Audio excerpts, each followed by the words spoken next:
suami itu kan punya istri, Iya. punya anak. Anak lu salah misalnya siapa? Kepala rumah tangga. Kepala rumah tangga. Istri yang salah siapa? Kepala rumah tangga, bro.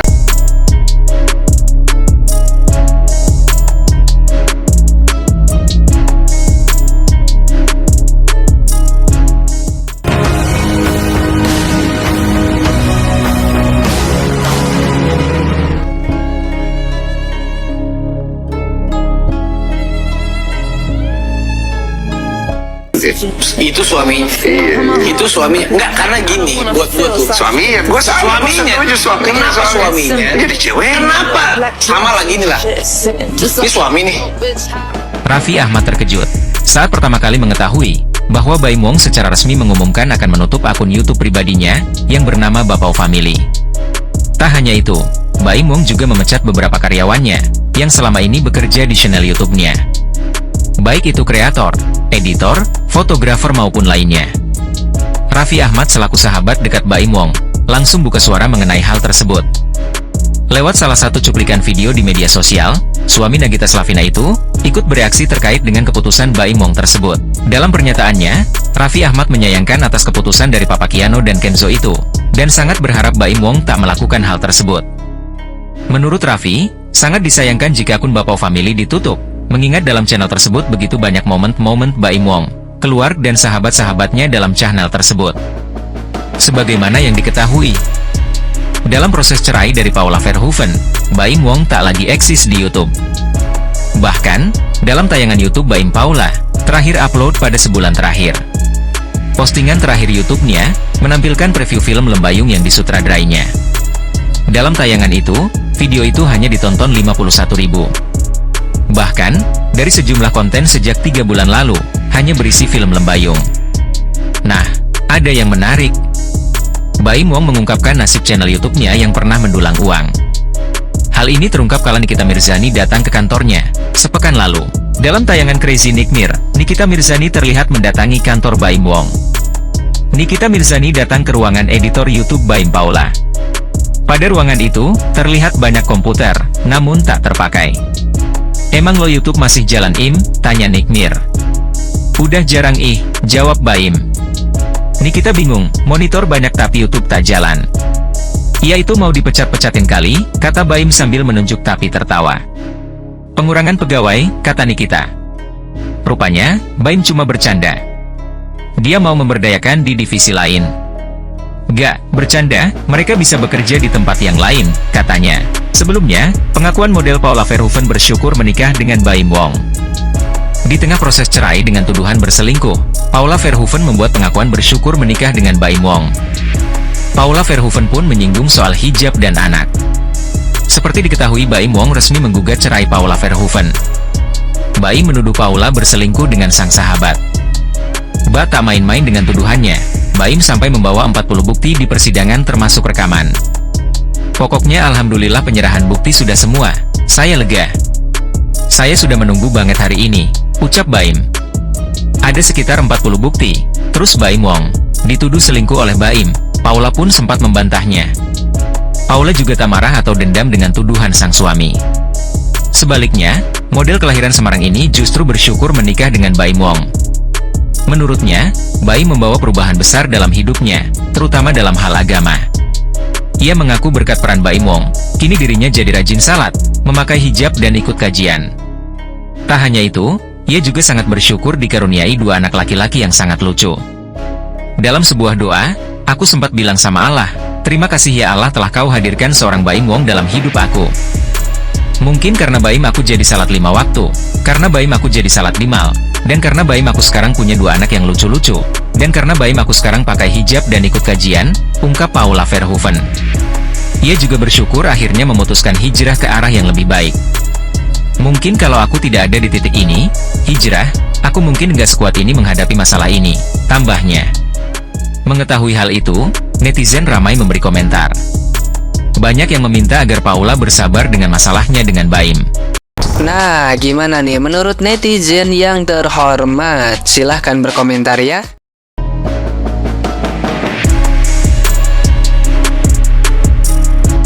Ya udah iya, pokoknya kau lah orang paling benar di dunia ini. Pokoknya kau nggak pernah salah, kau nggak pernah bertingkah, kau nggak pernah neko-neko. Pokoknya kau lah orang paling benar. Gak perlu kau ngomong-ngomong sama dunia ini kayak iya dia yang salah. Aku tuh nggak pernah kayak nggak perlu. Pokoknya kau paling benar.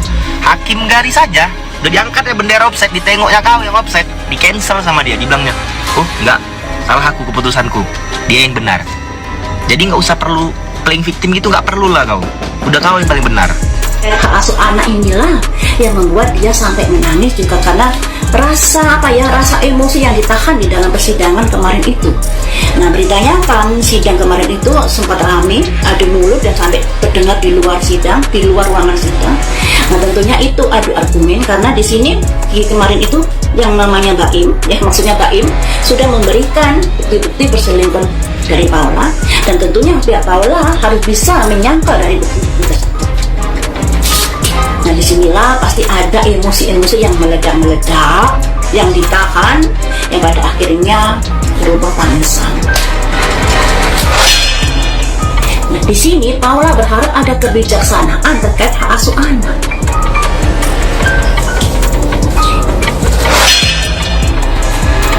Dan tidak sabar Paula ini menghadapi masalah-masalah yang sedang terjadi saat ini. Ada simbol impatience, ketidaksabaran menghadapi masalah ini. Ya bisa dimaklumi karena kita tahu Paula disudutkan dengan berita-berita yang ada kaitannya dengan perselingkuhan dan lain sebagainya. Ini adalah cara ngerespon orang NPD. Yang harus kalian tahu adalah NPD itu harus divonis by profesional alias psikolog, bukan kita. Jadi kalau misalkan lo ketemu sama temen lo yang narsis sedikit, itu bukan berarti dia NPD ya. Karena menurut gue NPD itu sekompleks itu. Yang pertama adalah jangan pernah memuji dia dan memvalidasi ucapannya dia. Misalkan dia kayak, gue cantik gak sih? Kayak gue lebih cantik gak sih daripada dia? Kenapa ya dia gak suka sama gue dan lain sebagainya. Jangan pernah memvalidasi itu. Lo selalu balas itu dengan kekurangannya. Lo kan anaknya suka marah-marah, meledak-ledak. Jangan pernah lo ngevalidasi pernyataan dia yang kepedean itu. Kedua, jangan pernah nurutin permintaan dia yang gak jelas dan aneh-aneh. Pokoknya gak usah nurutin apa yang menjadi perintah mereka yang gak jelas. Jangan gak enakan. Tiga, lo selalu highlight kekurangannya mereka. Karena biasanya orang NPD itu akan selalu ngeles dan ngalihin topik kalau emang lagi ngebahas kekurangannya mereka. Mereka cenderung akan bohong gitu loh, supaya kelihatannya tuh mereka tuh bener-bener oke, perfect. Karena sebenarnya mereka tuh yang paling insecure di dalam dirinya mereka sendiri. Keempat nih ya, lo tuh kurangin berhubungan dengan orang yang seperti itu. Karena menurut gue tuh jadi makan hati gitu loh. Jadi drain your energy, jadi menghabiskan energi lo. Stop untuk berhubungan terlalu banyak dan terlalu panjang dengan orang-orang yang ibaratnya terlalu meng-highlight dirinya sendiri sebagai spotlight dan lain sebagainya. Oke, akhirnya adalah puji orang lain di depan orang yang NPD. Ya lo ngerasa dia tuh NPD, narsis dan lain sebagainya. Coba lo lihat reaksinya ketika lo puji orang lain selain dia. Dan kalau misalkan dia nggak terima lo muji orang lain, tolong lo sadarin dia. Tolong lo sadarin kalau ya lo tuh bukan pusat dunia, bukan cuma lo doang. Oke? Dan lo bukan orang yang paling sempurna. Kadang untuk menghadapi dan merespon orang NPD itu butuh banget yang namanya keberanian dan ketidakenakan itu. Aib orang lain diumbar-umbar, aib sendiri ditutup-tutupin. Bukannya kita sama-sama pendosa, caranya aja yang beda. Gue transparan, elunya disemak-semak. Jadi nggak usah setel dirimu seperti orang suci di dunia ini. Babi.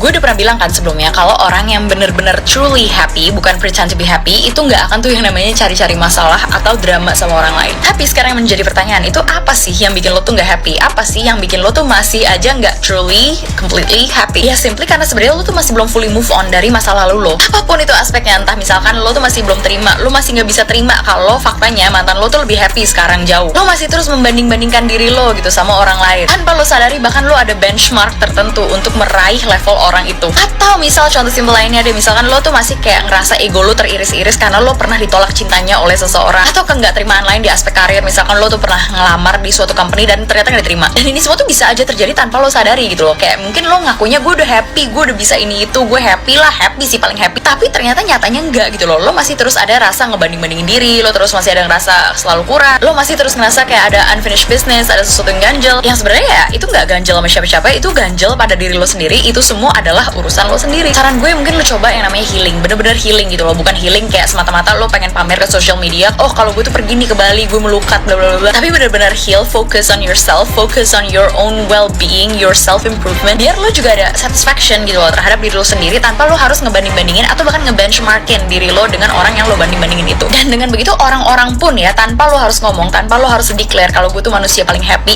orang tuh juga akan nyadar gitu loh, orang akan tahu, orang akan notice, karena aura just don't lie, happy energy just don't lie gitu loh. Jadi ya you really just can't fake it. Tapi ya mungkin ada alasan-alasan lain kenapa lo masih belum fully happy atau truly happy, dan itu cuman lo sendiri yang tahu. But I'm just saying. Kadang ada orang itu yang tenang, kata musuh, kata tenang, bener. Nah, tadi nih aku lihat berita kualifikasi dari Paula. Bener. Lihat tadi aku juga lihat tuh, cuman dia pembawaannya tuh tenang banget tuh kan. Aku penasaran juga nanti yang masih ini karena apa ya, mungkin netizen berpikirnya tuh dia akan melakukan hal yang sama kayak Mbak Im kemarin. Mbak Im kan yang ini banget ya, perasaannya tuh yang tertekan, menggebu-gebu gitu ya. Ternyata si Paula ini berbeda nih, dia lebih yang tenang gitu ya. Nah, sebenarnya kadang ada orang itu yang tenang, kata musuh, kata tenang, bener. Nah, sekarang kan lahirnya gitu. Nah, Paula ini lahir di tanggal 18 September 1987 kan. Kebetulan nih tanggal lahirnya Kabain, betul lagi dong. Nah, Kabain ini lahir di tanggal 27 April 1981. Ini cikal bakal kemungkinan yang terjadi di rumah tangga mereka kalau aku analisa. Satu, finansial gitu. Yang kedua, si Paula ini tipe yang sangat lonely. Jadi dia tuh kayak butuh banget orang untuk dia bercerita, bertukar pikiran, yang mensupport dia dan lain sebagainya. Yang dalam bayangannya itu ketika menikah dia mendapatkan itu, rasa aman, rasa nyaman, baik dalam hal finansial, juga dalam hal jadi kayak bertukar pendapat gitu loh. Nah berarti kalau kayak gitu dia nggak dapetin tukar banyak. Kalau menurut analisa dari tanggal lahirnya itu kurang dapet gitu. Tapi jangan juga menjudge seorang Mbak Im ya, karena kan keinginan untuk berkomunikasi seperti apa sama pasangan kan beda-beda. Mungkin menurut Mbak Im udah kasih kok, tapi menurut Paula enggak tuh, lu kalau ngomong sama gue tuh ini terus nyakitin gue, dari mana lu dukung gue, dari mana lu mau dengerin cerita gue gitu loh. Jadi kadang suka selisih paham ya. Nah, dan bahayanya adalah seorang perempuan ketika di rumah tidak ada teman bercerita ya kan, mengeluarkan unek-uneknya kan. Kita tahu sendiri nih kalau perempuan itu harus mengeluarkan ribuan kata per hari, kalau bisa tiap hari nyap-nyap ya say. Nyap-nyap, dan ketika itu tidak keluar, emosi jiwa. Nah, udah merasa sendiri, merasa semua deh. Nah, bahayanya adalah ketika dia mendapatkan teman bercerita yang menurut dia berarti kalau cuma kayak temen cerita berarti nggak bisa dibilang selingkuh dong. Nah, kan awal bisa aja dong, ya nggak sih? Kayak awalnya teman bercerita, terus kemudian juga mungkin dia tuh nggak mendapatkan atau tidak, tangki cintanya tuh tidak dipenuhi oleh suaminya, ya kan? Kemudian dia mendapatkan tangki cinta itu di orang lain. Nah ini bahaya banget. Kalau gua analisa dari tanggal lahirnya seorang Paula ya, dia itu tangki cintanya adalah quality time. Nah, tapi terus sebenarnya intinya bisnis itu apa enggak nih Kak? Orang-orang itu kan beda-beda ya menanggapi tentang perselingkuhan. Betul. Ada yang menganggap, oh kalau lu cerita-cerita, kalau lu punya intensitas percakapan yang intens dengan seseorang, itu apa? Itu sering banget dengar kalau misalnya suaminya selingkuh, ceweknya disalahin.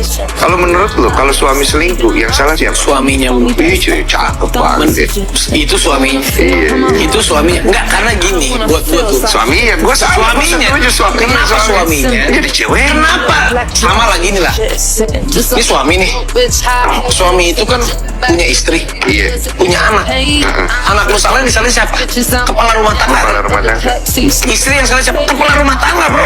Kenapa sampai begitu? Kita masih Makanya itu gue selalu bilang sama Gigi, itu nggak bisa gitu. Gue bilang. Iya, ini kan bukan masalah personal, masalah kepandangan umumnya aja. Kenapa ketika ada sebuah perselingkuhan yang jadi salah istrinya, terus ada yang bilang gini, iya kan suaminya tuh kasar, istrinya melayaninya nggak bagus, istrinya melayaninya nggak bagus. Ajarin dong. Iya, ajarin dong. Itu kan pokoknya ajarin dong. Selingkuh kan bukan sebuah pilihan untuk sebuah kondisi rumah tangga yang tidak berjalan sesuai dengan apa yang lu inginkan. Iya. Jadi kalau gue gitu. Rumah tangga Baim Wong dan Paula Verhoeven kembali memanas setelah Baim memutuskan untuk menggugat cerai Paula di Pengadilan Agama Jakarta Selatan. Dalam beberapa waktu terakhir, isu perselingkuhan yang mengguncang pernikahan mereka menjadi sorotan publik. Tidak sedikit yang terkejut ketika Baim Wong membuka aib perselingkuhan Paula di depan banyak orang. Baim Wong yang sebelumnya dikenal sangat menjaga keluarganya, kini secara terang-terangan mengumbar masalah rumah tangganya. Saya memang bisa dibilang dikhianati sama dua orang terdekat saya dari pihak perempuan sama laki-lakinya. Yang laki-lakinya itu adalah teman baik saya sendiri. Saya nggak nyangkanya ketika saya mengetahui ada telepon laki-laki itu diganti sama pihak wanita dengan nama laki-laki. Ya kalian semua juga laki-laki ya. Ketika ada di posisi itu, dengan sekali itu memaafkan. Karena saya tidak tahu mereka itu ngapain. Saya juga tidak mau hujan, cuman dari rantai semua itu, karena ini sudah 1 tahun ketika dikira itu ada. Saya sendiri juga kadang-kadang suka nggak percaya, jangan kalian. Saya nggak percaya apa yang terjadi sama saya. Dalam sebuah video ramalan yang diunggah oleh Denny Darko di kanal YouTube-nya pada 9 Oktober 2024, sang peramal turut memberikan pandangannya tentang apa yang akan terjadi ke depan dalam hubungan Baim Wong dan Paula Verhoeven. Denny Darko yang sebelumnya pernah menerawang rumah tangga Baim Wong kembali dimintai pendapatnya mengenai gugatan cerai yang diajukan Baim. Sebenarnya ingin meminta maaf juga karena yang saya terawang kemarin itu betul ada masalah, tapi saya mengatakan bahwa mereka ini akan tetap bersama, dan itu harapan dari saya. Karena untuk hal-hal yang buruk, saya berharap ramalan yang terjadi itu salah. Apa yang terjadi adalah hal-hal yang lebih positif, di mana di sini harapan saya Baim itu nggak terus menggugat perceraian, dan harapan saya kalaupun ini menggugat, sebenarnya saya sangat ingin berharap mereka berdua ini nggak bercerai. Itu sih yang saya harapkan. Jadi kalau kemarin mungkin ada yang mengatakan bahwa saya melihat permasalahan ini dan mereka akan berpisah, mungkin itu berupaya keliru. Saya kemarin selalu mengatakan bahwa mereka ini akan bersama karena itu harapan saya. Saya memang jujur nggak mengatakan sesungguhnya dari kartu yang saya lihat, karena saya masih memiliki harapan. Baim ini seperti setelah Raffi Ahmad itu keluarga yang harmonis, yang prianya ini berbakat, wanitanya juga luar biasa, memiliki anak-anak yang juga saya melihat mereka masa depannya juga cerah, di keluarga yang sangat luar biasa. Harapan saya sih ini nggak terjadi beneran seperti itu. Kalau dilihat apakah sejak dunia dari rumah tangga mulai mencuat hingga akhirnya Baim Wong putuskan untuk gugat cerai terlalu panas dan komunikasi mandek? Oke, kalau dibicarakan komunikasi mandek, coba kita lihat ya.